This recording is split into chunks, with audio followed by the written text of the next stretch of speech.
ശ്രീ ശങ്കരാചാര്യ സ്വാമികൾ ഭജഗോവിന്ദത്തിൽ പറഞ്ഞു, ദിനമപി രജനി സായം പ്രാതഃ ശിശിരവസന്തൗ പുനരായാതൗ കാലക്രീഡതി ഗച്ഛത്യായു തതപിന മുഞ്ചത്യാശാവായു ഭജഗോവിന്ദം ഭജഗോവിന്ദം ഗോവിന്ദം ഭജ മൂഢമതേ. ദിനമപി രജനി, പകലും രാത്രിയും ഇങ്ങനെ മാറി മാറി വരുന്നു. ശിശിര വസന്തൗ പുനരായാതൗ, ശിശിരം, വസന്തം, ശരത്ത്, ഹേമന്തം, ഋതുക്കൾ മാറി മാറി വരുന്നു.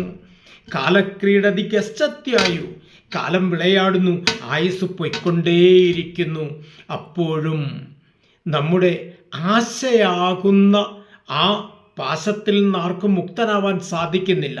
അതുകൊണ്ട് ഹേ മൂഢബുദ്ധിയായ മനുഷ്യ, നീ ഗോവിന്ദനെയാണ് ഭജിക്കേണ്ടത്, ഭഗവാനെയാണ് ഭജിക്കേണ്ടത്. ഇത് നമ്മുടെ ഓർമ്മയിലുണ്ടാവണം. ഈ വീഡിയോ നിങ്ങൾ ആദ്യമായിട്ടാണ് കാണുന്നതെങ്കിൽ ദയവായി എല്ലാവരും സബ്സ്ക്രൈബ് ചെയ്യണം, ഷെയർ ചെയ്യണം, ലൈക്ക് ചെയ്യണം, നിങ്ങളുടെ കമൻറ്റുകൾ രേഖപ്പെടുത്തണം. നമസ്തേ.